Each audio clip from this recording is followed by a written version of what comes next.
മരണാനന്തര ജീവിതത്തെപ്പറ്റിയുള്ള രണ്ട് പ്രധാനപ്പെട്ട ചോദ്യങ്ങൾ തിരുവെഴുത്തിൽ നമുക്ക് കാണാൻ കഴിയും. ആ രണ്ട് ചോദ്യങ്ങൾ ഇയ്യോബിൻ്റെ പുസ്തകം 14-ാം അധ്യായത്തിലാണ് രേഖപ്പെടുത്തിയിട്ടുള്ളത്.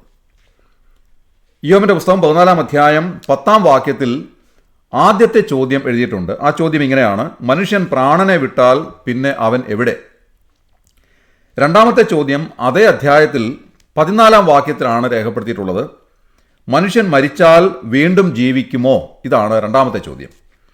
ഈ രണ്ട് ചോദ്യങ്ങൾക്കും കൃത്യമായ ഉത്തരം അറിയുവാൻ എല്ലാ മനുഷ്യർക്കും ആഗ്രഹമുണ്ട്. കാരണം ഇതെല്ലാവരെയും ബാധിക്കുന്ന ഒരു ചോദ്യമാണ്. എല്ലാവരും മരിക്കും. അതുകൊണ്ട് മരണത്തിനപ്പുറമായിട്ട് എന്താണ് സംഭവിക്കുന്നത്, മരണാനന്തരമുള്ള ജീവിതം എങ്ങനെയാണ്, അങ്ങനെ ഒരു ജീവിതമുണ്ടോ എന്നീ കാര്യങ്ങളൊക്കെ അറിയുവാൻ എല്ലാവർക്കും ആഗ്രഹമുണ്ട്. അതുകൊണ്ട് ഈ ചോദ്യങ്ങളുടെ ഉത്തരം ലഭിക്കുവാൻ എല്ലാവരും ആഗ്രഹിക്കുന്നു. പലരും ഇതിൻ്റെ ഉത്തരം നൽകുവാനായിട്ട് ശ്രമിച്ചിട്ടുണ്ട്. പല മതങ്ങളും ഇതിൻ്റെ ഉത്തരം നൽകുവാനായിട്ട് ശ്രമിച്ചിട്ടുണ്ട്. പല നിലകളിൽ പഠിപ്പിക്കുന്നവരുണ്ട്. എന്നാൽ മരണത്തിനപ്പുറമായിട്ടുള്ള കാര്യങ്ങളാകയാൽ അത്ര എളുപ്പത്തിൽ ഇതിൻ്റെ ഉത്തരം ലഭിക്കുവാൻ സാധ്യതയില്ല. എന്നാൽ ആധികാരികമായി ഈ ചോദ്യങ്ങൾക്ക് ഉത്തരം നൽകുന്നത് ദൈവശ്വാസീയമായ വചനം മാത്രമാണ്. ദൈവശ്വാസീയമായ വചനത്തിന് മാത്രമേ ഈ ചോദ്യങ്ങളുടെ ഉത്തരം ആധികാരികമായി നൽകുവാൻ സാധിക്കുകയുള്ളൂ എന്നും പറയുവാൻ ഞാൻ ആഗ്രഹിക്കുന്നു. അതുകൊണ്ട് ദൈവവചനം എന്താണ് ഈ ചോദ്യങ്ങളെ സംബന്ധിച്ചുള്ള ഉത്തരമായി നൽകുന്നത് എന്നുള്ളത് ചിന്തിക്കുവാൻ ഈ സമയം ഞാൻ വിനിയോഗിക്കുകയാണ്. നമുക്കറിയാം, ദൈവവചനം പറയുന്നത് അനുസരിച്ച് മനുഷ്യന് 3 ഘടകങ്ങളുണ്ട്: ദേഹവും ദേഹിയും ആത്മാവും. ഈ 3 ഘടകങ്ങൾ ചേർന്നാണ് മനുഷ്യൻ. ഉൽപ്പത്തി പുസ്തകത്തിൽ 2-ാം അധ്യായത്തിൽ നാം വായിക്കുന്നത് അതിൻ്റെ 7-ാമത്തെ വാക്യത്തിൽ: യഹോവയായ ദൈവം നിലത്തെ പൊടികൊണ്ട് മനുഷ്യനെ നിർമ്മിച്ചിട്ട് അവൻ്റെ മൂക്കിൽ ജീവശ്വാസം ഊതി മനുഷ്യൻ ജീവനുള്ള ദേഹിയായി തീർന്നു എന്ന് അവിടെ എഴുതിയിട്ടുണ്ട്. മനുഷ്യൻ ജീവനുള്ള ദേഹിയായി തീർന്നു എന്നുള്ളത് ഓർക്കുക. സഖരിയ പ്രവചനത്തിലേക്ക് നാം വരുമ്പോൾ അതിൻ്റെ 12-ാം അധ്യായം 1-ാം വാക്യത്തിൽ നാം വായിക്കുന്നത്: ആകാശം വിരിക്കുകയും ഭൂമിയുടെ അടിസ്ഥാനം ഇടുകയും മനുഷ്യൻ്റെ ആത്മാവിനെ അവൻ്റെ ഉള്ളിൽ നിർമ്മിക്കുകയും ചെയ്തിരിക്കുന്ന യഹോവയുടെ അരുളപ്പാടെന്നാണ് അവിടെ എഴുതിയിട്ടുള്ളത്. അതായത് മനുഷ്യൻ ആത്മാവെന്ന് പറയുന്ന ഒരു ഭാഗം കൂടെ ഉണ്ട്. ദൈവം ദേഹവും ദേഹിയും ആത്മാവും ചേർന്ന ഒരു വ്യക്തിത്വമായിട്ടാണ് മനുഷ്യനെ സൃഷ്ടിച്ചിരിക്കുന്നത്. അതുകൊണ്ട് നമ്മിൽ ദേഹമുണ്ട്, ദേഹിയുണ്ട്, ആത്മാവുണ്ട്. ഇതേ കാര്യം തന്നെ തെസ്സലോനിക്ക ലേഖനത്തിൽ നാം കാണുന്നുണ്ട്. 1 തെസ്സലോനിക്കർ 5-ാം അധ്യായം 23-ാം വാക്യത്തിൽ നാം കാണുന്നത്: നിങ്ങളുടെ ആത്മാവും പ്രാണനും ദേഹവും അശേഷം നമ്മുടെ കർത്താവായ യേശുക്രിസ്തുവിൻ്റെ പ്രത്യക്ഷതയിൽ അനിന്യമായി വെളിപ്പെടും വണ്ണം കാക്കപ്പെടുമാറാകട്ടെ എന്നാണ്. അതായത് നമ്മിൽ ദേഹവും ദേഹിയും ആത്മാവുമുണ്ട്. അത് നാം ഓർത്തിരിക്കേണ്ടുന്ന ഏറ്റവും പ്രധാനപ്പെട്ടതായ ഒരു വസ്തുതയാണ്. ദേഹം എന്ന് പറയുന്നത് നമ്മുടെ ഈ ശരീരം, നമുക്ക് നേരിട്ട് കാണാവുന്ന, നമ്മുടെ നഗ്ന നേത്രങ്ങൾ കൊണ്ട് കാണാവുന്ന സ്ഥൂലമായ ഈ ശരീരം. രണ്ടാമത് അതിൻ്റെ ഉള്ളിലുള്ള പ്രാണൻ, അതാണ് ദേഹി എന്ന് പറയുന്നത്. മൂന്നാമത് ഈ ശരീരത്തിൽ അധിവസിക്കുന്ന ആത്മാവ്. അങ്ങനെ ആത്മാവും ദേഹിയും ശരീരവും ചേർന്ന, ദേഹവും ചേർന്നതാണ് മനുഷ്യൻ. ഇത് നാം ഓർത്തിരിക്കേണ്ടുന്ന ഏറ്റവും പ്രധാനപ്പെട്ടതായ ഒരു വസ്തുതയാണ്. മനുഷ്യൻ മരിക്കുമ്പോൾ എന്താണ് ചെയ്യുന്നത്?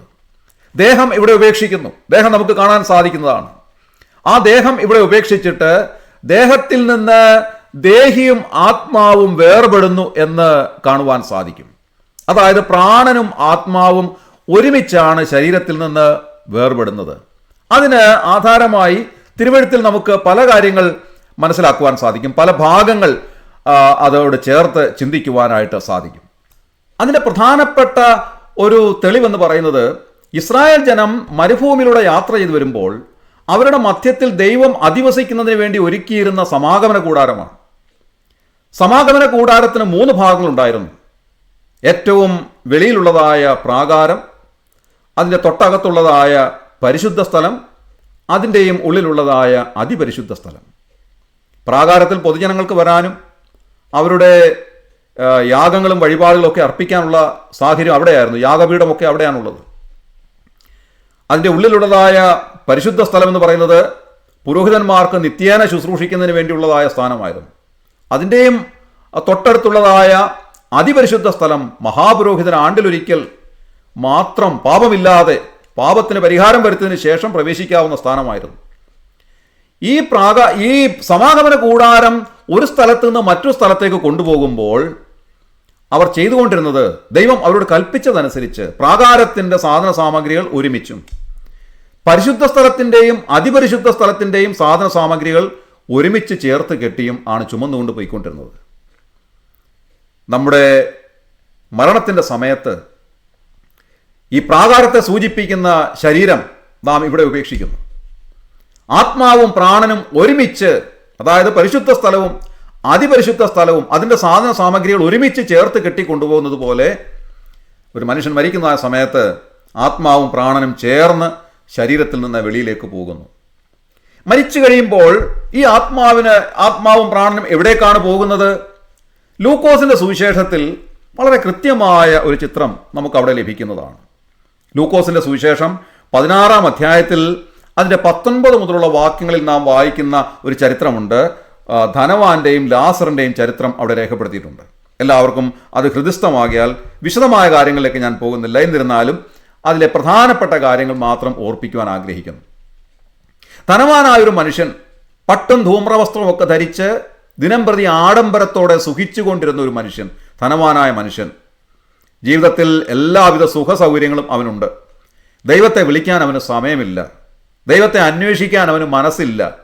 അങ്ങനെ ആഡംബരത്തോടെ സുഖിച്ചുകൊണ്ടിരുന്ന ഒരു മനുഷ്യൻ്റെ ചിത്രമാണ് ഈ ഭാഗത്തിൽ നാം ആദ്യമായിട്ട് കാണുന്നത്. അതേപോലെ തന്നെ ഇവൻ്റെ പടിപ്പുരയ്ക്കൽ കഴിഞ്ഞിരുന്ന ലാസർ എന്നു പേരുള്ള പരമദരിദ്രനായ രോഗിയായ ഒരു മനുഷ്യൻ, ശരീരമാസകലം വ്രണം നിറഞ്ഞിരിക്കുന്ന, ആരും നോക്കാനില്ലാതെ രോഗിയായി കഴിഞ്ഞിരുന്ന ഒരു മനുഷ്യൻ. പക്ഷേ അദ്ദേഹം ദൈവത്തെ വിളിക്കുന്ന ഒരു വ്യക്തിയായിരുന്നു. തുടർന്നുള്ള ഭാഗങ്ങളിൽ നാം അത് കാണുന്നുണ്ട്. അങ്ങനത്തെ ദൈവത്തെ വിളിച്ചിരുന്ന വളരെ ദരിദ്രനായ പരമദരിദ്രനായ ലാസറും ദൈവത്തെ വിളിക്കാതെ സുഖലോലുപതയിൽ കഴിഞ്ഞിരുന്ന ധനവാനായ മനുഷ്യനും രണ്ടുപേരും മരിച്ചു. ലാസർ മരിച്ചപ്പോൾ ദൈവദൂതന്മാർ അവനെ അബ്രഹാമിൻ്റെ മടിയിലേക്ക് കൊണ്ടുപോയി എന്നാണ് രേഖപ്പെടുത്തിയിട്ടുള്ളത്. ദൈവമക്കൾ മരിക്കുമ്പോൾ അവരുടെ ആത്മാക്കളെ സ്വീകരിക്കുന്നതിന് വേണ്ടി ദൈവദൂതന്മാർ ഇറങ്ങി വരുന്നു. ദൈവദൂതന്മാർ അവരെ ആനയിച്ചാണ് ദൈവസന്നിധിയിലേക്ക് കൊണ്ടുപോകുന്നത്. അത് വളരെ ചിന്തനീയമായ ഒരു കാര്യമാണ്. വി നാഗൽ സായിപ്പ് എഴുതിയ ഗാനമാണല്ലോ സമയമാം രഥത്തിൽ ഞാൻ സ്വർഗയാത്ര ചെയ്യുന്നു എന്നുള്ളതായ ഗാനം. ഒരുപാട് അർത്ഥങ്ങൾ അന്തർലീനമായിട്ടുള്ള പാട്ടാണ്. അതിൽ അദ്ദേഹം എഴുതിയിട്ടുള്ള ഒരു സ്റ്റാൻസ ഇങ്ങനെയാണ്: എന്നെ എതിരേൽപ്പാനായി ദൈവദൂതർ വരുന്നു, വേണ്ടും പോലെ യാത്രയ്ക്കായി പുതുശക്തി തരുന്നു എന്ന് രേഖപ്പെടുത്തിയിട്ടുണ്ട്. അപ്പോൾ നമ്മെ എതിരേൽക്കാനായി ദൈവദൂതർ വരുന്നു. നമ്മുടെ മരണസമയത്ത് ദൈവമക്കളാണെങ്കിൽ നമ്മെ എതിരേറ്റു കൊണ്ടുപോകുന്നതിന് വേണ്ടി ദൈവദൂതന്മാർ നമ്മുടെ അരികിലേക്ക് വരുന്നു. അങ്ങനെ ദൈവദൂതന്മാരുടെ അകമ്പടിയോടുകൂടെയാണ് ദൈവമക്കളുടെ ആത്മാക്കൾ ദൈവസന്നിധിയിലേക്ക് പോകുന്നത്. അത് ഏറ്റവും അനുഗ്രഹകരമായ ഒരു അനുഭവമാണ്. അതുകൊണ്ടാണ് ദൈവമക്കൾക്ക് മരണത്തിലും പ്രത്യാശയുള്ളത്. അവർ മരിക്കുന്നതായ സമയത്ത് ദൈവദൂതന്മാർ ഇറങ്ങി വന്ന് അവരുടെ ആത്മാവിനെ ആനയിച്ച് ദൈവസന്നിധിയിലേക്ക് കൊണ്ടുപോകുന്നു. അത് ഏറെ സന്തോഷകരമായ ഒരനുഭവമാണ് എന്ന് തിരുവെഴുത്ത് നമ്മെ അറിയിക്കുകയാണ്. അതുകൊണ്ടാണ് 116-ാം സങ്കീർത്തനത്തിൽ നാം വായിക്കുന്നത്, തൻ്റെ ഭക്തന്മാരുടെ മരണം യഹോവയ്ക്ക് വിലയേറിയതാകും. ദൈവദൂതന്മാർ ഇറങ്ങി വന്ന് ദൈവമക്കളുടെ ആത്മാക്കളെ ദൈവസന്നിധിയിലേക്ക് കൊണ്ടുപോകുന്നു. നാം ദൈവമക്കളാണെങ്കിൽ മാത്രം ദൈവം ഒരുക്കിയിരിക്കുന്ന ഏറ്റവും വിലയേറിയതായ രക്ഷ കർത്താവായ യേശുക്രിസ്തുവിലൂടെ ആര് ആ രക്ഷ പ്രാപിക്കുന്നുവോ അവരുടെ ആത്മാക്കൾ അവരുടെ മരണസമയത്ത് ശരീരം ഇവിടെ ഉപേക്ഷിച്ചിട്ട് ആത്മാവും പ്രാണനും ദൈവസന്നിധിയിലേക്ക് പോകുമ്പോൾ ദൈവദൂതന്മാരുടെ അകമ്പടിയോടുകൂടെയാണ് പോകുന്നത്. എത്ര അനുഗ്രഹകരമായൊരു അനുഭവമാണത്. കൊലോസ് ലേഖനം 3-ാം അധ്യായം ആദ്യ വാക്യങ്ങളിൽ നാം വായിക്കുന്നത്, നിങ്ങൾ മരിച്ചു, നിങ്ങളുടെ ജീവൻ ക്രിസ്തുയേശുവിൽ ദൈവത്തിൽ മറഞ്ഞിരിക്കുന്നു. ഇന്ന് മരിക്കുന്ന ദൈവമക്കളുടെ ആത്മാക്കൾ ക്രിസ്തുയേശുവിൽ ദൈവത്തിൽ മറഞ്ഞിരിക്കുന്നു. അവർ ഇമ്പങ്ങളുടെ പറുദീസയിലേക്ക് പോവുകയാണ്. അതുകൊണ്ടാണ് നമ്മൾ സാധാരണയായി മരണത്തെ സംബന്ധിച്ച് പറയാറുള്ളത്, they went to be with the Lord. ദൈവത്തോട് ചേരുവാനായി അവർ പോയിരിക്കുന്നു. ക്രിസ്തുയേശുവിൽ ദൈവത്തിൽ മറഞ്ഞിരിക്കുന്നു. നിങ്ങളുടെ ജീവനായ ക്രിസ്തു വെളിപ്പെടുമ്പോൾ നിങ്ങളും അവനോടുകൂടെ തേജസ്സിൽ വെളിപ്പെടും എന്ന് രേഖപ്പെടുത്തിയിട്ടുണ്ട്. കർത്താവായ യേശു ക്രിസ്തുവിന്റെ മടങ്ങി വരവിൽ ഈ ആത്മാവും പ്രാണനും തിരിച്ചു വരും. അതാണ് നമുക്കുള്ള പ്രത്യാശ. ദൈവമക്കളുടെ പ്രത്യാശ എന്ന് പറയുന്നത് അതാണ്. ഭാഗ്യകരമായ പ്രത്യാശയാണത്. കർത്താവ് താൻ ഗംഭീരനാദത്തോടും പ്രധാന ദൂതന്റെ ശബ്ദത്തോടും ദൈവത്തിന്റെ കാഹളത്തോടും കൂടെ സ്വർഗത്തിൽ നിന്ന് ഇറങ്ങി വരികയും ക്രിസ്തുവിൽ മരിച്ചവർ മുൻപേ ഉയർത്തെഴുന്നേൽക്കുകയും ചെയ്യും. പിന്നെ ജീവനോടെ ശേഷിക്കുന്നവരായ നാം അവരോടൊരുമിച്ച് ആകാശത്തിൽ കർത്താവിനെ എതിരേൽപ്പാൻ മേഘങ്ങളിൽ എടുക്കപ്പെടും എന്നെഴുതിയിരിക്കുന്നു. നോക്കുക, കർത്താവിന്റെ മടങ്ങിവരവിങ്കൽ ഈ ആത്മാവും പ്രാണനും മടങ്ങി വരുന്നു. അവർ മടങ്ങി വരികയും ഇവിടെ അടക്കപ്പെട്ടിരിക്കുന്നതായ ശരീരം ഉയർത്തെഴുന്നേൽക്കുകയും ചെയ്യുന്നു. ആ ഉയർത്തെഴുന്നേറ്റ ശരീരത്തിലേക്ക് ഈ ആത്മാവും പ്രാണനും പ്രവേശിച്ച് രൂപാന്തര ശരീരത്തോടുകൂടെ കർത്താവിനോടുകൂടെ എന്നേക്കുമായി നിത്യതയ്ക്കായി എടുക്കപ്പെടുന്നു. ഇതാണ് വാസ്തവത്തിൽ ദൈവമക്കളുടെ ഭാവി പ്രത്യാശ എന്ന് പറയുന്നത്. അതുകൊണ്ടാണ് മരണത്തിലും അവർ സന്തോഷിക്കുന്നതും പ്രത്യാശിക്കുന്നതും. അവർക്ക് വീണ്ടും കാണാൻ സാധിക്കും. ആ ആത്മാവും പ്രാണനും മടങ്ങി വന്ന് ഇവിടെ അടക്കം ചെയ്യപ്പെട്ടിരിക്കുന്ന ശരീരം ഒരുപക്ഷെങ്കിൽ മണ്ണിൽ ലയിച്ചു ചേർന്നിരിക്കുന്ന ശരീരമായിരിക്കാം, അല്ലെങ്കിൽ തീയിൽ വെന്തുപോയിരിക്കുന്ന ശരീരമായിരിക്കാം, വെള്ളത്തിൽ അലിഞ്ഞു പോയിരിക്കുന്ന ശരീരമായിരിക്കാം, ഒരുപക്ഷെ മൃഗങ്ങൾ ഭക്ഷിച്ച ശരീരമായിരിക്കാം. എന്തു തന്നെ ആയിരുന്നാലും ഈ ശരീരം ഉയർത്തെഴുന്നേൽക്കും. ആ അലിഞ്ഞു പോയതായ ശരീരം, ദ്രവിച്ചു പോയതായ ശരീരം, മണ്ണോട് മണ്ണായി തീർന്ന ശരീരം, ഇത് ഉയർത്തെഴുന്നേൽക്കുന്ന ഒരു ശരീരമുണ്ട്. കർത്താവിന്റെ ഗംഭീരനാദത്തിങ്കൽ, പ്രധാന ദൂതന്റെ ശബ്ദത്തിങ്കൽ, ദൈവത്തിന്റെ കാഹളത്തിങ്കൽ ഈ ശരീരം ഉയർത്തെഴുന്നേൽക്കുന്നു. ഉയർത്തെഴുന്നേൽക്കുമ്പോൾ ഈ ആത്മാവും പ്രാണനും ആ ശരീരത്തിലേക്ക് പ്രവേശിച്ച് പുതുശരീരത്തോടുകൂടെ, രൂപാന്തര ശരീരത്തോടുകൂടെ നാം കർത്താവിന്റെ സന്നിധിയിലേക്ക് എടുക്കപ്പെടുന്നു. കാഹളം ധ്വനിക്കും, മരിച്ചവർ അക്ഷയരായിട്ട് ഉറക്കുകയും നാം രൂപാന്തരപ്പെടുകയും ചെയ്യും എന്നെഴുതിയിരിക്കുന്നു. അങ്ങനെ കർത്താവിന്റെ സന്നിധിയിലേക്ക് ദൈവമക്കൾ എടുക്കപ്പെടും. നാം പറഞ്ഞുകൊണ്ടിരുന്ന വിഷയത്തിലേക്ക് മടങ്ങി വരാം. ലാസർ മരിച്ചു. അവന്റെ ആത്മാവും പ്രാണനും ദൈവദൂതന്മാർ അവനെ സ്വീകരിച്ച് ആനയിച്ച് എവിടേക്ക് കൊണ്ടുപോയി? അബ്രഹാമിന്റെ മടി എന്നറിയപ്പെടുന്ന സ്ഥാനത്തേക്ക് കൊണ്ടുപോയി. അത് പർദീസയാണ്. പർദീസയിലേക്ക് കൊണ്ടുപോയി. പഴയ നിയമ ഭക്തന്മാരുടെ ആത്മാക്കൾ പോയിരുന്നത് ആ പർദീസയിലേക്കാണ്. അബ്രഹാമിന്റെ മടി എന്നറിയപ്പെടുന്നതായ ആ പർദീസയിലേക്കാണ് അവർ പോയിരുന്നത്. ഈ ധനവാനായ മനുഷ്യനും മരിച്ചു. എത്ര സുഖസൗകര്യത്തിൽ ജീവിച്ചിരുന്നാലും മരിക്കും, ഒരു ദിവസം മരിക്കും. അതുകൊണ്ടാണ് ദൈവവചനം പറയുന്നത്, ഏത് മനുഷ്യനും ഉറച്ചു നിന്നാലും ഒരു ശ്വാസം അത്രയാകുന്നു. ഏത് മനുഷ്യനും എത്രമാത്രം ഔന്നത്യത്തിൽ ജീവിച്ചിരുന്നാലും ഒരു ശ്വാസം മാത്രമേ ഉള്ളൂ. ഈ കാലത്താണെങ്കിൽ നിന്ന നിൽപ്പിലാണ് മനുഷ്യൻ മരിച്ചു വീഴുന്നത്. കുഴഞ്ഞു വീണ് മരിക്കുക, ഇരുന്ന് മരിക്കുക, വീണ് മരിക്കുക, അങ്ങനെ നിൽക്കുന്ന നിൽപ്പിൽ തന്നെ മരിച്ചു വീഴുക, അങ്ങനെയുള്ള സംഭവങ്ങളാണ് നാം ഇന്ന് കാണുകയും കേൾക്കുകയും ഒക്കെ ചെയ്യുന്നത്. ഏതായാലും മനുഷ്യൻ്റെ ആയുസ് എന്ന് പറയുന്നത് ഏറ്റവും നിസ്സാരമായിട്ടുള്ള ആയുസിൻ്റെ ഉടമകളാണ് ഓരോ മനുഷ്യരും. ഏത് മനുഷ്യനും ഉറച്ചു നിന്നാലും ഒരു ശ്വാസം അത്രയാകുന്നു. എപ്പോഴും മരണം നമ്മെ പിടികൂടാം. ധനവാനായ മനുഷ്യൻ മരിച്ചു. അവൻ്റെ ആത്മാവ് യാതനാസ്ഥലത്തേക്ക് പോയി എന്നാണ് രേഖപ്പെടുത്തിയിരിക്കുന്നത്. യാതനാസ്ഥലം എന്ന് പറയുന്നത് പാതാളത്തിൻ്റെ ഏറ്റവും അടിത്തട്ടായിട്ടുള്ള സ്ഥാനമാണ്. ആ യാതനാസ്ഥലത്ത് ആത്മാക്കളെ തടവിലാക്കിയിരിക്കുന്ന സ്ഥാനമാണെന്ന് ദൈവവചനം പറയുന്നു. അതായത് നമുക്കറിയാം, ഒരു കുറ്റവാളിയെ വിചാരണ ചെയ്യുന്നത് വരെ അവനെ പാർപ്പിച്ചിരിക്കുന്ന വിചാരണ തടവുകാർക്ക് വേണ്ടിയുള്ള സ്ഥാനത്താണ്. അങ്ങനെ ആത്മാക്കളെ അന്ത്യന്യായവിധി വരെ സൂക്ഷിച്ചിരിക്കുന്നതായ സ്ഥാനമാണ് യാതനാസ്ഥലം എന്ന് പറയുന്നത്. ഇത് പാതാളത്തിൻ്റെ ഏറ്റവും അടിത്തട്ടാണ് എന്ന് തിരുവെഴുത്ത് നമ്മെ ഓർമ്മിപ്പിക്കുന്നു.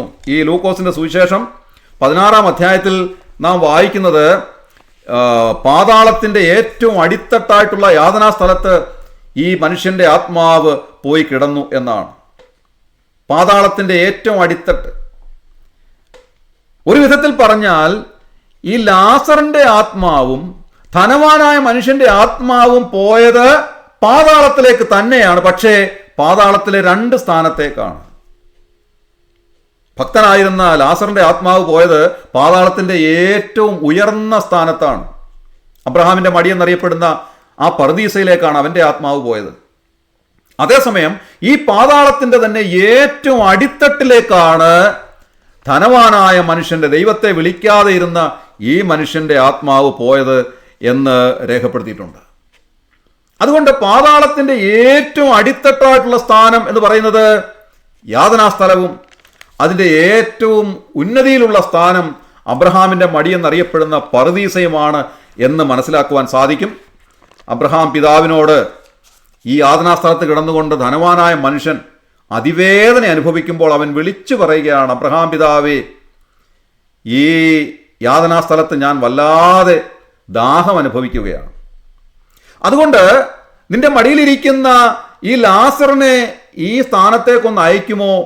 അവൻ്റെ വിരലിൻ്റെ അറ്റം വെള്ളത്തിൽ മുക്കി എൻ്റെ നാവിനെ ഒന്ന് തണുപ്പിക്കേണ്ടതിന് അവനെ ഇങ്ങോട്ടൊന്ന് അയക്കാമോ എന്ന് ചോദിക്കുന്നുണ്ട്. അപ്പോൾ അബ്രഹാം പിതാവ് മറുപടി പറയുന്നത് എന്താണ്? നീ കിടക്കുന്നതായ സ്ഥാനത്ത് നിന്ന് ഇവിടേക്ക് വരാനോ ഇവിടെ നിന്ന് അവിടേക്ക് വരാനോ സാധ്യമല്ല. നമുക്ക് രണ്ടുപേർക്കും മധ്യേ വലിയൊരു പിളർപ്പുണ്ടാക്കിയിരിക്കുന്നു. അതുകൊണ്ട് നമുക്ക് അവിടേക്കോ ഇവിടേക്കോ ഒന്നും വരാൻ സാധ്യമല്ല. നീ കിടക്കുന്നതായ യാതനാസ്ഥലം ഈ പാതാളത്തിന്റെ ഏറ്റവും അടിത്തട്ടാണ്. നിന്നെ വിചാരണ തടവുകാരനാക്കി അവിടെ ഇട്ടിരിക്കുകയാണ്. നിനക്ക് ഇവിടേക്ക് വരാൻ സാധ്യമല്ല. ഉൽപ്പത്തി പുസ്തകത്തിൽ നാം കാണുന്നൊരു ഭാഗമുണ്ട്. യാക്കോബ് തൻ്റെ മകനായ യോസേഫ് മരിച്ചു എന്ന് യോസേഫിൻ്റെ സഹോദരന്മാർ അപ്പനെ തെറ്റിദ്ധരിപ്പിക്കുന്ന ഒരു സമയമുണ്ട്. ആ സമയത്ത് യാക്കോബ് തൻ്റെ മകൻ്റെ മരണവാർത്ത അറിഞ്ഞ് നടുങ്ങിപ്പോയി. അദ്ദേഹത്തെ തെറ്റിദ്ധരിപ്പിക്കുകയായിരുന്നു. പക്ഷേ അദ്ദേഹം നടുങ്ങിപ്പോയി. അദ്ദേഹം ഉറക്കം നിലവിളിച്ച് തൻ്റെ വസ്ത്രം കീറി നിലവിളിച്ചിട്ട് പറയുകയാണ്. ഉൽപ്പത്തി പുസ്തകം 37-ാം അധ്യായം അതിൻ്റെ 35-ാമത്തെ വാക്യത്തിൽ താൻ പറയുന്നത്, ഞാൻ ദുഃഖത്തോടെ എൻ്റെ മകൻ്റെ അടുക്കൽ പാതാളത്തിൽ ഇറങ്ങുമെന്ന് താൻ പറഞ്ഞുകൊണ്ട് നിലവിളിക്കുന്നതായിട്ട് നമുക്കവിടെ കാണാൻ സാധിക്കും. നോക്കുക, പഴയ നിയമ വിശുദ്ധന്മാർ മരിച്ചിരുന്നപ്പോൾ അവരുടെ ആത്മാക്കൾ പോയിരുന്നത് പാതാളത്തിലേക്കാണ്. പക്ഷേ പാതാളത്തിൻ്റെ ഏറ്റവും ഉന്നതമായ സ്ഥാനത്ത് അബ്രഹാമിൻ്റെ മടിയിലേക്കാണ് അവർ പോയിരുന്നത്. എന്നാൽ ദൈവത്തെ കൂടാതെ മരിച്ച ആളുകൾ പോയിക്കൊണ്ടിരുന്നത്, ഇപ്പോൾ പോയിക്കൊണ്ടിരിക്കുന്നത് പാതാളത്തിൻ്റെ ഏറ്റവും അടിത്തട്ടായിട്ടുള്ള യാതനാ സ്ഥലത്തേക്കാണെന്ന് ദൈവവചനം നമ്മെ ഓർമ്മിപ്പിക്കും. ഇതിൻ്റെ രണ്ടിൻ്റെയും മധ്യത്തിലുള്ള വലിയൊരു പിളർപ്പുണ്ട്. ആ പിളർപ്പുള്ളത് കൊണ്ട് യാതനാസ്ഥലത്ത് കിടക്കുന്ന ആളുകൾക്ക് പറുദീസയിലേക്കോ അബ്രഹാമിൻ്റെ മടിയിലേക്കോ, അബ്രഹാമിൻ്റെ മടിയിൽ ഇരിക്കുന്ന ആളുകൾക്ക് ഈ യാതനാസ്ഥലത്തേക്കോ പോകുവാൻ സാധ്യമല്ല എന്ന് തിരുവെഴുത്ത് അറിയിക്കുകയാണ്. നോക്കുക, ഇനി ഈ യാതനാസ്ഥലത്ത് കിടക്കുന്ന ധനവാന്റെ ആത്മാവിൻ്റെ അനുഭവങ്ങളാണ് ലൂക്കോസിന്റെ സുവിശേഷം 16-ാം അധ്യായം അതിൻ്റെ 24 മുതലുള്ള വാക്യങ്ങളിൽ നാം വായിക്കുന്നത്. ആ യാതനാസ്ഥലത്ത് കിടന്ന് അവൻ വേദന അനുഭവിക്കുന്നു. അവൻ അവിടെ കിടന്നുകൊണ്ട് അബ്രഹാം പിതാവിനോട് വിളിച്ചു പറയുകയാണ്, അബ്രഹാം പിതാവേ, എന്നോട് കനിവുണ്ടാകണമേ, ലാസർ വിരലിന്റെ അറ്റം വെള്ളത്തിൽ മുക്കി എൻ്റെ നാവിനെ തണുപ്പിക്കേണ്ടതിന് അവനെ അയക്കണമേ, ഞാൻ ഈ ജ്വാലയിൽ കിടന്ന് വേദന അനുഭവിക്കുന്നു എന്ന് പറഞ്ഞു. അവിടെ കിടന്നവൻ അലറി വിളിച്ച് കരയുകയാണ്. യാതനാസ്ഥലത്ത് അവൻ നന്നായിട്ട് ദാഹം അനുഭവിക്കുന്നു, നന്നായിട്ട് വേദന അനുഭവിക്കുന്നു. നോക്ക്, ആത്മാവിൻ്റെ അനുഭവങ്ങളാണ് അവിടെ രേഖപ്പെടുത്തിയിട്ടുള്ളത്. അവൻ ഏറ്റവും വലിയ യാതനയിലൂടെ കടന്നു പോവുകയാണ്. ഏറ്റവും വലിയ വേദന അവൻ അനുഭവിക്കുന്നു, ഏറ്റവും വലിയ ദാഹം അവൻ അനുഭവിക്കുന്നു. മാത്രമല്ല, അവൻ അവിടെ കിടന്നുകൊണ്ട് അബ്രഹാം പിതാവിനോട് പറയുന്ന മറ്റൊരു കാര്യം, അബ്രഹാം പിതാവേ, എൻ്റെ 5 സഹോദരങ്ങൾ ഭൂമിയിലുണ്ട്. അവർ ഈ യാതനാസ്ഥലത്ത് വരാതിരിപ്പാൻ ഈ ലാസറിനെ അവിടേക്കൊന്ന് അയക്കണമേ എന്ന് പറഞ്ഞു. നോക്കുക, എൻ്റെ 5 സഹോദരന്മാർ ഭൂമിയിലുണ്ട്. അവരും എന്നെ പോലെ തന്നെ ജീവിക്കുന്നവരാണ്. ദൈവത്തെ വിളിക്കാതെ, ദൈവത്തിൽ ആശ്രയിക്കാതെ സുഖലോലുപതയിൽ ജീവിക്കുന്നവരാണ്. അതുകൊണ്ട് ആ സഹോദരന്മാരെങ്കിലും ഇങ്ങോട്ട് വരാതിരിക്കേണ്ടതിന് ഈ ലാസറിനെ അവിടേക്കൊന്ന് അയക്കണം, അങ്ങനെ ഒരു സൗകര്യം ചെയ്തു തരണം. അപ്പോൾ അബ്രഹാം പിതാവ് എന്താണ് പറയുന്നത്? അവിടെ പ്രവാചകന്മാരുണ്ട്, മോശയും പ്രവാചകന്മാരും ഒക്കെ അവിടെയുണ്ട്. അവിടെ ദൈവവചനം സംസാരിക്കുന്ന ദൈവമക്കളെ ഒക്കെ അവിടെയുണ്ട്. അതുകൊണ്ട് ഇവിടെ നിന്ന് ആരും അവിടോട്ട് ചെന്ന് പറയേണ്ടുന്ന ആവശ്യമില്ല. അവിടെ ദൈവദാസന്മാരൊക്കെ ഉണ്ട്, അവരവിടെ ദൈവവചനം പറയുന്നുണ്ട്. അത് കേട്ട് വിശ്വസിക്കുന്നവർക്ക് അവർ മാത്രം വിശ്വസിച്ചാൽ മതി. അല്ലാതെ ഇവിടെ നിന്ന് ഇപ്പോൾ ആരും അങ്ങോട്ട് പോകേണ്ടുന്ന ആവശ്യമൊന്നും ഇല്ല എന്ന് അബ്രഹാം പിതാവ് പറയുന്നതായിട്ട് അവിടെ രേഖപ്പെടുത്തിയിട്ടുണ്ട്. നോക്കുക, യാതനാസ്ഥലം എത്രയോ ഭയാനകമായ സ്ഥാനമാണ്. യാതനാസ്ഥലത്ത് കിടക്കുന്ന ഈ ധനവാനായ മനുഷ്യന്റെ ആത്മാവിന് നല്ല ഓർമ്മശക്തിയാണ്. അദ്ദേഹം നല്ല വേദന അനുഭവിക്കുന്നുണ്ട്, നല്ല ദാഹം അനുഭവിക്കുന്നുണ്ട്, നല്ല ഓർമ്മശക്തിയും അദ്ദേഹത്തിനുണ്ട്. അദ്ദേഹം അവിടെ കിടന്നുകൊണ്ട് ഭൂമിയിലെ കാര്യങ്ങൾ ഓർമ്മിക്കുകയാണ്. അവിടെ കിടന്നുകൊണ്ട് അദ്ദേഹം തൻ്റെ 5 സഹോദരന്മാരെ സംബന്ധിച്ച് ഓർമ്മിക്കുന്നുണ്ട്. പ്രിയമുള്ളവരെ, ദൈവവചനം നമുക്ക് നൽകുന്ന ഒരു സൂചന എന്താണ്? യാതനാസ്ഥലത്ത് കിടക്കുന്ന ആത്മാക്കൾ വേദന അനുഭവിക്കുന്നു, യാതന അനുഭവിക്കുന്നു, അവർക്ക് ദാഹം അനുഭവപ്പെടുന്നു, അതിഭയങ്കരമായ ദാഹത്തിലൂടെ അവർ കടന്നു പോകുന്നു. അതേസമയം തന്നെ അവരവിടെ കിടന്നുകൊണ്ട് പശ്ചാത്തപിക്കുന്നു, അവരവിടെ കിടന്നുകൊണ്ട് ഭൂമിയിലെ കാര്യങ്ങൾ ഓർമ്മിക്കുന്നു. അവരുടെ 5 സഹോദരന്മാരുണ്ടെന്ന് ഈ മനുഷ്യൻ ഓർത്തതുപോലെ അവിടെ കിടക്കുന്ന ആത്മാക്കൾ നന്നായി ഭൂമിയിലെ കാര്യങ്ങൾ ഓർമ്മിക്കുകയാണ്. അങ്ങനെയാണെങ്കിൽ നമ്മുടെയൊക്കെ ചുറ്റുപാടുകളിൽ നിന്ന് മരിച്ചുപോയ അനേക ആളുകളുടെ ആത്മാക്കൾ ഇപ്പോൾ യാതനാസ്ഥലത്ത് കിടക്കുകയാണ്. ദൈവത്തെ കൂടാതെ മരിച്ചുപോയവർ, ക്രിസ്തുവിനെ വിശ്വസിക്കാതെ, ക്രിസ്തുവിലൂടെയുള്ള സൗജന്യമായ രക്ഷ വിശ്വസിക്കാതെ ഇവിടെ നിന്ന് മരണം വഴിയായി മാറ്റപ്പെട്ട് യാതനാസ്ഥലത്ത് പോയി കിടക്കുന്ന സുഖിമാന്മാരായ ഭൂമിയിൽ ജീവിച്ചിരുന്ന ധാരാളം ആളുകളുടെ ആത്മാക്കൾ അവിടെ കിടന്നുകൊണ്ട് യാതനയും വേദനയും ദാഹവും ഒക്കെ അനുഭവിക്കുകയും അവർ ഭൂമിയിലെ കാര്യങ്ങൾ നന്നായി ഓർമ്മിക്കുകയും ചെയ്യുന്നു. എത്രയോ തവണ സുവിശേഷം കേട്ടുവെന്ന് അവർ ഇപ്പോൾ അവിടെ കിടന്ന് പശ്ചാത്തപിക്കുന്നുണ്ട്. എത്രയോ പ്രാവശ്യം സുവിശേഷം കേട്ടു. കർത്താവായ യേശു ക്രിസ്തുവിൻ്റെ ഈ ലോകത്തിലേക്കുള്ള വരവിനെ സംബന്ധിച്ച് പല പ്രാവശ്യം കേട്ടു. യേശു ക്രിസ്തു സകല മനുഷ്യവർഗത്തിൻ്റെയും പാപത്തിനു വേണ്ടി കാൽവരി ക്രൂശിൽ യാഗമായി അർപ്പിക്കപ്പെട്ട വസ്തുത എത്രയോ പ്രാവശ്യം കേട്ടു. എത്രയോ ദൈവമക്കൾ പ്രസംഗിച്ചു, ആ സുവിശേഷം കേട്ടു. പക്ഷെ അതിൽ വിശ്വസിക്കാതെ അതിനെ തള്ളിക്കളഞ്ഞിട്ട് ജീവിച്ചത് കൊണ്ട് ഇപ്പോൾ പശ്ചാത്തപിച്ചിട്ട് ഒരു കാര്യവുമില്ല എന്ന് ദൈവവചനം പറയുകയാണ്. മരണത്തിനപ്പുറമായിട്ട് പശ്ചാത്താപം വന്നിട്ട് യാതൊരു കാര്യവുമില്ല. ജീവനോടെ ഇരിക്കുമ്പോൾ കർത്താവായ യേശു ക്രിസ്തുവിനെ രക്ഷിതാവും കർത്താവുമായി സ്വീകരിക്കേണ്ടുന്നത് എത്രയോ പ്രാധാന്യമേറിയ വസ്തുതയാണെന്ന് ഈ ഭാഗം നമ്മെ ഓർമ്മിപ്പിക്കുകയാണ്. യാതനാസ്ഥലത്ത് കിടക്കുന്ന ധനവാന്റെ ആത്മാവ് പശ്ചാത്തപിക്കുന്നു. അവിടെ കിടന്നുകൊണ്ട് 5 സഹോദരന്മാർ ഇവിടേക്ക് വരാതിരിക്കണം എന്ന് ആഗ്രഹിക്കുന്നു. നന്നായിട്ട് ഓർമ്മിക്കുന്നു കാര്യങ്ങളൊക്കെ, പ്രിയമുള്ളവരെ.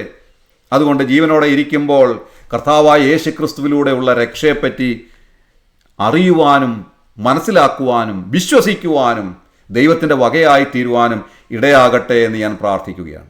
ഈ യാതനാസ്ഥലത്ത് കിടക്കുന്ന ആത്മാക്കൾക്ക് പിന്നീട് എന്താണ് സംഭവിക്കുന്നത്? വെളിപ്പാട് പുസ്തകം അതിൻ്റെ അവസാന അധ്യായങ്ങളിലേക്ക് നാം വരുമ്പോൾ അവിടെ എഴുതിയിരിക്കുന്ന വളരെ പ്രധാനപ്പെട്ടതായ ഒരു കാര്യമുണ്ട്. വെളിപ്പാട് പുസ്തകം 20-ാം അധ്യായം 11 മുതലുള്ളതായ വാക്യങ്ങളാണ്. ആ വാക്യങ്ങൾ ഞാൻ വായിക്കാം. ഞാൻ വലിയൊരു വെള്ളസിംഹാസനവും അതിലൊരുത്തൻ ഇരിക്കുന്നതും കണ്ടു. അവൻ്റെ സന്നിധിയിൽ നിന്ന് ഭൂമിയും ആകാശവും ഓടിപ്പോയി, അവയെ പിന്നെ കണ്ടില്ല. മരിച്ചവർ ആപാരവൃദ്ധം സിംഹാസനത്തിന് മുൻപിൽ നിൽക്കുന്നതും കണ്ടു. പുസ്തകങ്ങൾ തുറന്നു. ജീവന്റെ പുസ്തകം എന്ന മറ്റൊരു പുസ്തകവും തുറന്നു.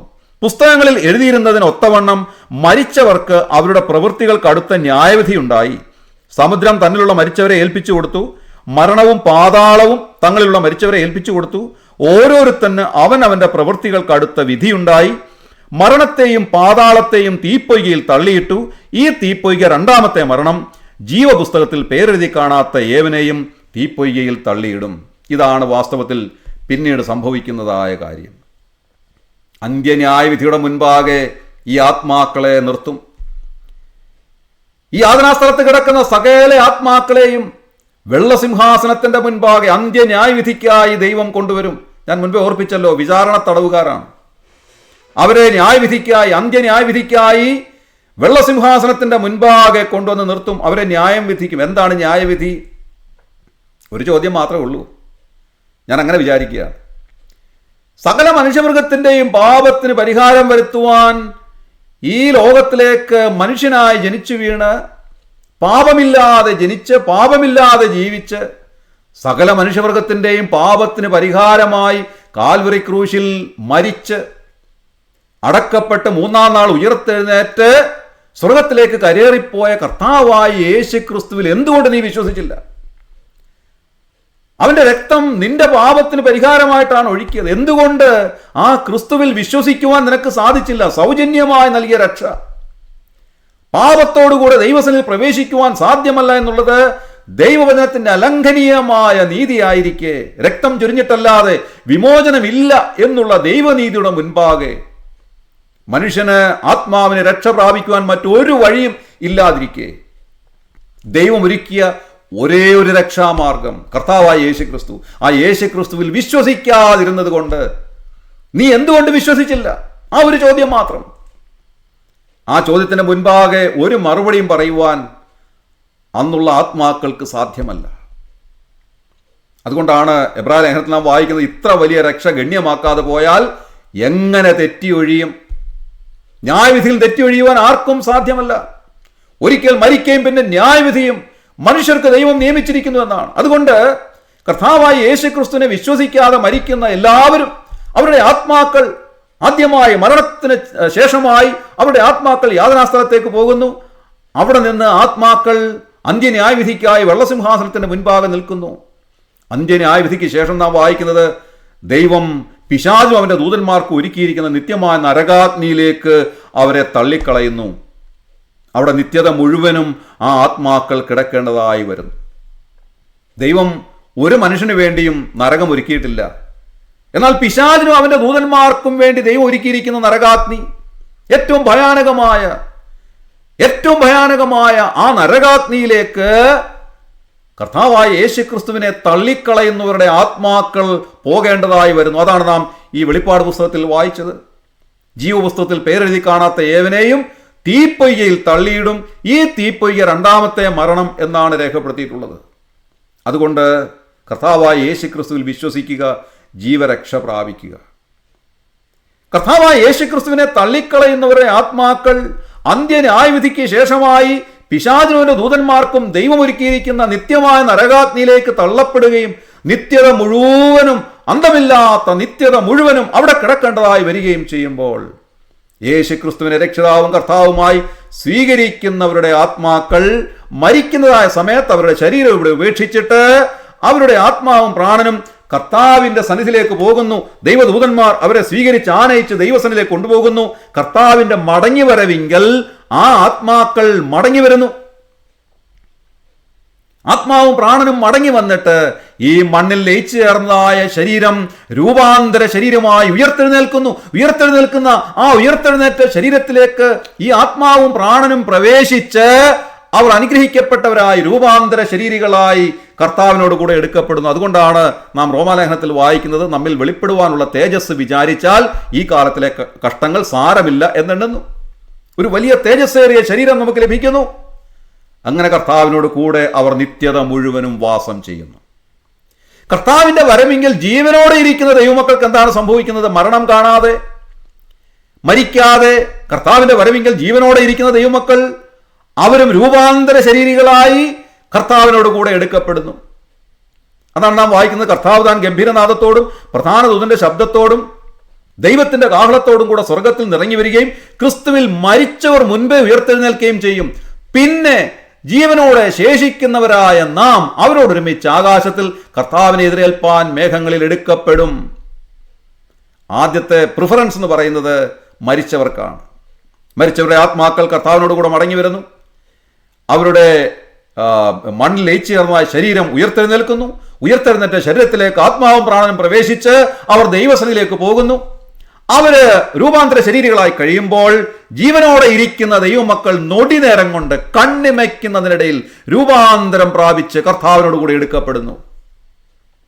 അങ്ങനെ ജീവനോടെ ഇരിക്കുന്നവരും ജീവനോടെ ശേഷിക്കുന്നവരാവരും അവരും രൂപാന്തര ശരീരികളായി കർത്താവിനോട് കൂടെ എടുക്കപ്പെടുന്നു. അങ്ങനെ രൂപാന്തര ശരീരികളായി എല്ലാ ദൈവമക്കളും കർത്താവിനോട് കൂടെ സ്വർഗസ്ഥലങ്ങളിലേക്ക് പ്രവേശിക്കുന്നു, മധ്യാകാശത്തിലേക്ക് എടുക്കപ്പെടുന്നു.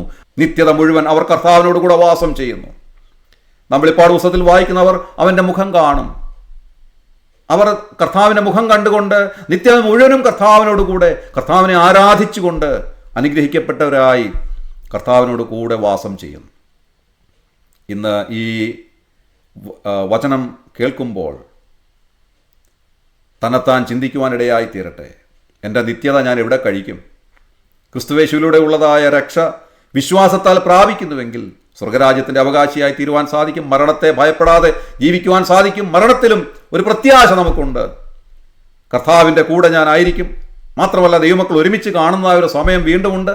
ദൈവവചനം അതിൻ്റെ ഉറപ്പ് നമുക്ക് നൽകുകയാണ്. അല്ല, കർത്താവിനെ തള്ളിക്കളയുന്നുവെങ്കിൽ നിത്യമായ നരകാഗ്നി നിനക്ക് വേണ്ടി ദൈവം പിശാചിനോരോ ദൂതന്മാർക്ക് ഒരുക്കിയിരിക്കുന്ന നിത്യമായ നരകാഗ്നിയിലേക്ക് പോകേണ്ടതായി വരുന്നു. അത് ഏറ്റവും ഭയാനകമായ നിത്യത മുഴുവനും അവിടെ കഴിക്കേണ്ടതായിട്ട് വരുന്നു. ഈ വചനം കേൾക്കുമ്പോൾ കർത്താവായ യേശു ക്രിസ്തുവിലൂടെയുള്ള രക്ഷ അറിയുവാനും മനസ്സിലാക്കുവാനും വിശ്വസിക്കുവാനും ദൈവം നിങ്ങളെ ഓരോരുത്തരെയും സഹായിക്കട്ടെ. ദൈവനാമം ഇന്നും എന്നേക്കും വാഴ്ത്തപ്പെടുമാറാകട്ടെ.